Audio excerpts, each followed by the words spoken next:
Namaskar Rajiv ji. Namaskar Vijaya ji. Namaste. Welcome to Mumbai and Bharat.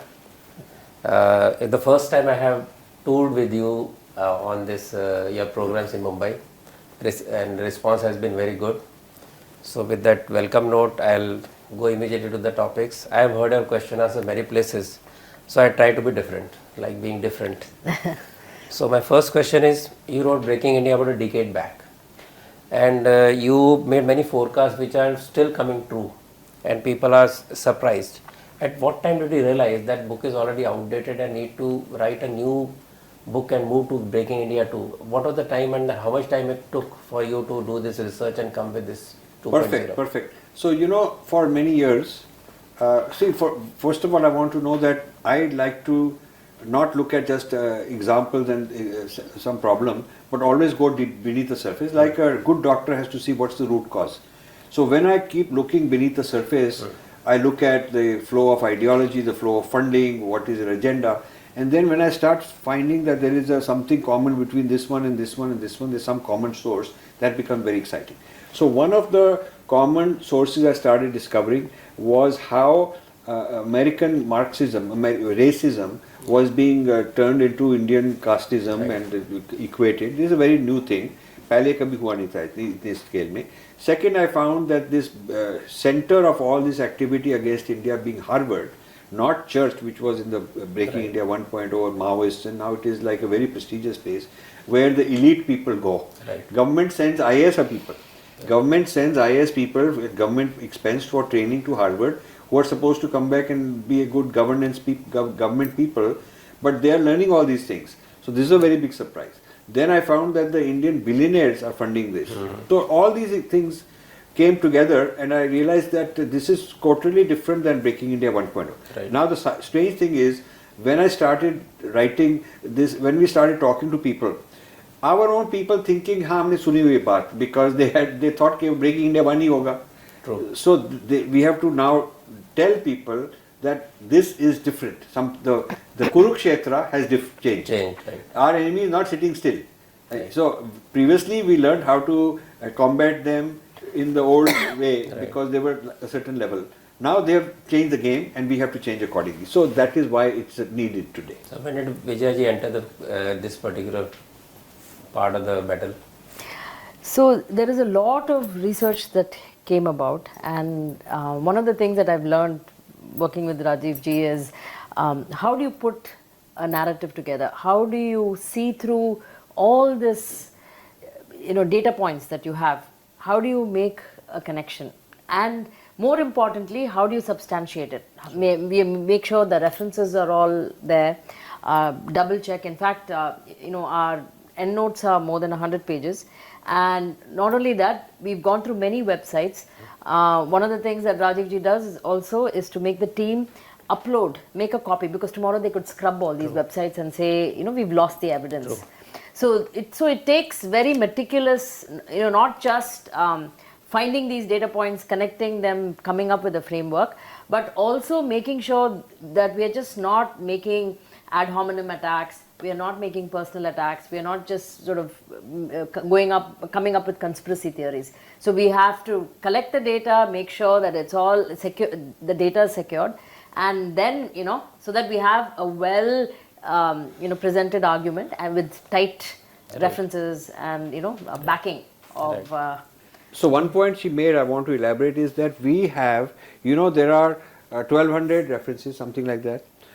So wherever we are quoting something from a website, the point she's making is very important. They may delete that. Yeah, I saw that. In my own case also, I had to go back and find new reference there. So what we do is, we have downloaded every single link and every single reference we are giving. We want to be able to prove it 100 years from now. Whether they delete or not will not matter. Sure. So we have created a website where we have put all the references, and we can go there and prove, because we've got a copy even if the original gets deleted. True.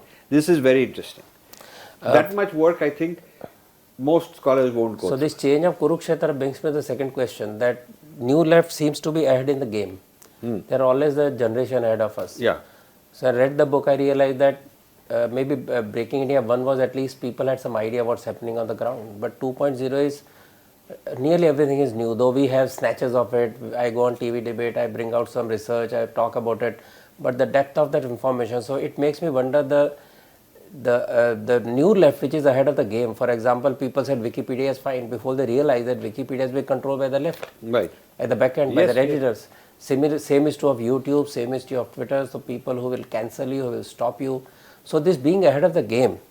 For example, even Gramsci himself was ahead of the game, that he realized way back that this Marxism is not going to work. So from economics he changed to culture. Right. So in this case, if that is so, then what is the strength and what is the weakness that you look at from this particular strength of left?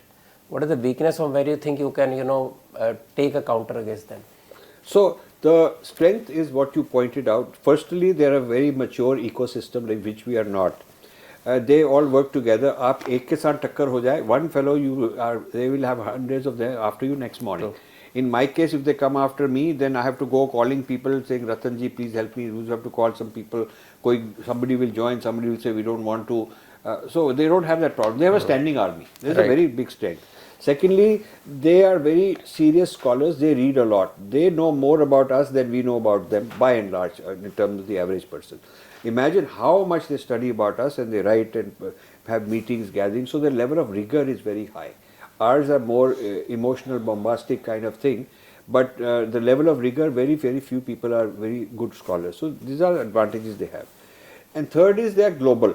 They are across countries and across cultures. So you'll find these global left everywhere. They are every country. There's the global left people, and they are beyond borders. They network with each other. We are very locally here, maybe some in US, some here and there, but we are not as globally connected, and we are new. Those are their strengths. I just added one more strength. Yes. Is that they're very good at putting out toolkits for the distribution of their knowledge, whatever they come up with. So the narrative, they're very good at distributing it, whether it's filmmaking or toolkits for activism, all of that. In fact, our first attempt is also in a form of a toolkit. We've come up with a book called Varna Jati Caste, taking a leaf from the left. But and another strength of theirs, I would have to say, is they are in all these institutions. We are not. Even with this new government, there are more of them in our institutions. I go there and I'm cancelled out. They say, oh no, ye wo plana, unka aadmi baitha hua hai. So this is very strange. They have the, we still haven't been able to change the. So what is the chink in the armor according to you? So given all these strengths, we have to look for what is the chink in the armor. So one of the chinks in the armor is that when you do very serious Purva Paksha, which is what we are doing, not at the surface level, you find contradictions, you find weaknesses. So this, for example, the whole issue of caste becoming race is a serious flaw. And when you start writing it out this way, you find out that even some of their people have not been properly informed, because our Dalits have gone and sold them something, and now those people on the western side who got rigor are saying that some of it is not quite correct.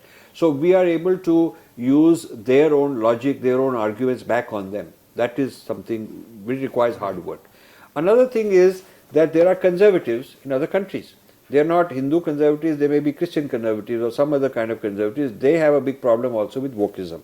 So we must learn to divide and rule them, like they are using divide and conquer against us. We should not. हमारे लोगों में this bad habit of saying that all Americans are this way, all people are that way, is not true. They are so divided amongst themselves. And we have to learn to make an alliance with this side for some reason, alliance with that side for some reason.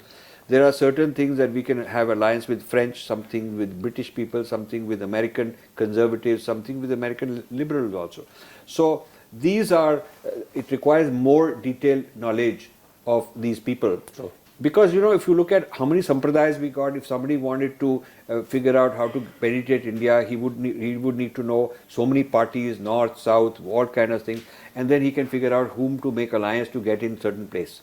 True. Similarly, we have to do this. We must know the map of each of these countries and these cultures far deeper than our Ministry of External Affairs or Culture Ministry hasn't invested. We really don't. At the government level, we really don't know them that well, other than what is said in the newspapers. All these attacks we get, that whether it's Jai Shankar or some other minister has to respond, we are reacting after it happened. No ability to predict anything, no ability to go deep and say, unka ye network hai, what are they planning now? So much resource we have, embassies we have. So I wanted to ask this later, but I ask you right now, since you raised the issue, that your work, how many people or how many groups have started understanding your work, especially snakes in the Ganga? So, the book is very new, relatively. The Breaking India original earlier book took 10 years. Look, it took 3-4 years when people started. Really, it was like all over the place. I expect this will outdo that. This will be much bigger than that because the initial momentum is bigger than that. Plus, we have created a basic foundation of lot of people. At that time it was very difficult for us to even get some appointments to go and talk somewhere because they would say, who are these fellows and why are they saying all this, must be conspiracy theory. We have credibility now. People give us benefit of doubt. Even those who don't like us will say they are serious people and you cannot trivialize them. So I think my guess is it will take 3-4 years and it will be something there will be must reading for everybody who wants to understand international affairs. Not only what's happening to India, but international affairs within America, breaking America going on. These things are happening in France. There are same kind of things happening in Britain. People will have to understand. I also think that Breaking India 1.0 was more the rural India, it had a rural India focus, whereas this has urban India focus. And so it affects, in fact, one of the persons whom I met just today was telling me, oh, I was always wondering about this ESG thing, but after listening to the talk today, I can.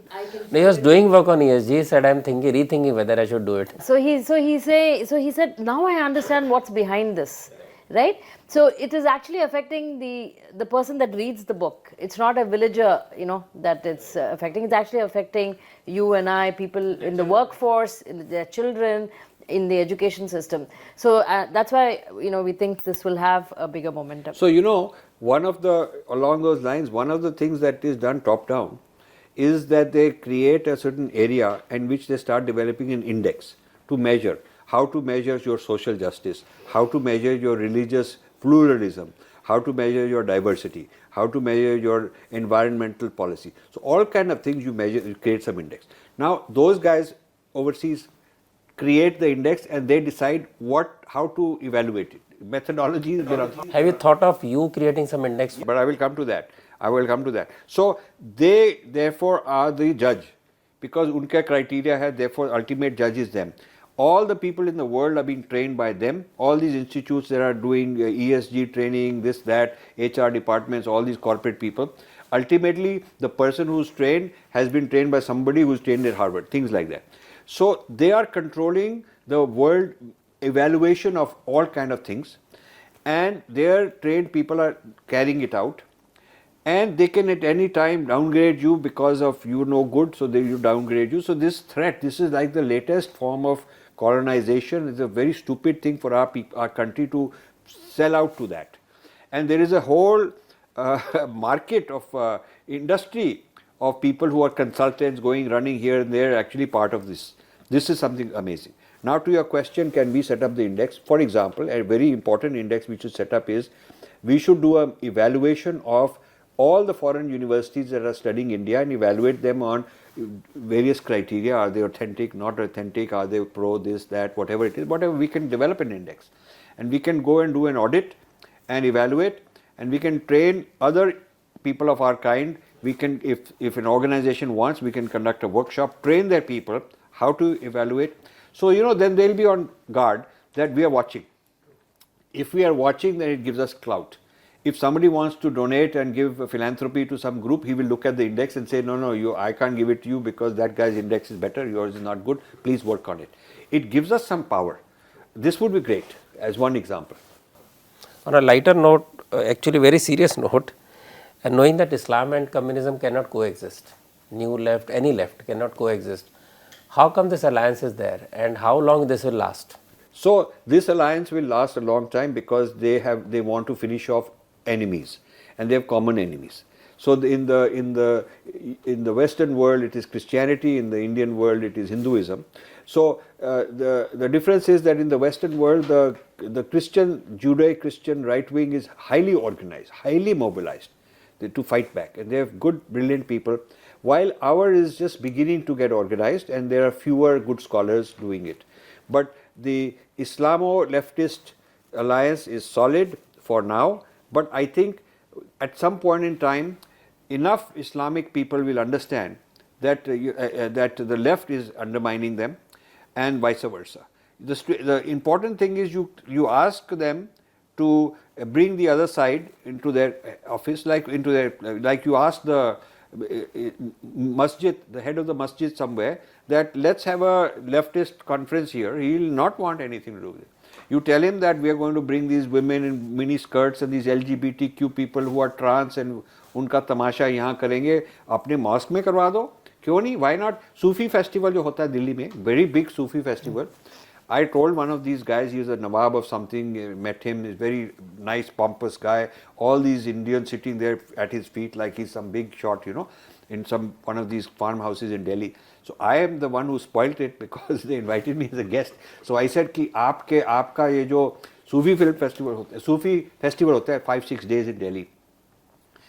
He said this is the great Islam. So I said why are you doing it in a public place? Why don't you do it in Jama Masjid? The music is not loud. You're not loud. So he tried to change the topic here and there. So, but our people don't know these things. That very, very nicely I said to him, I said, this will be showcase. We should get the Imam here and bring it in Jama Masjid next year. The Hindus sitting there did not understand what I'm talking about. And those who did try to change, कि अच्छा समोसा खा लीजिए, इनको drink ला दीजिए, very uncomfortable. You see, so this is our problem. We do not know how to bring them down. But there's another alliance that we should also be worried about, not just the left and the Muslims, but the left and the corporates. And that's a bigger... I think corporate is under duress, but Islam and communism is very conscious alliance. But in the case of the corporates also, I will say, a lot of these big corporate houses, the older people, my generation, are very Hindu and all that, but their kids not necessarily so. I mean, some of these kids, their kids are totally different ideology, and so it could also be intergenerational. Father gives all this money, kids are going to manage it, and they say, "Bhi yahan laga do."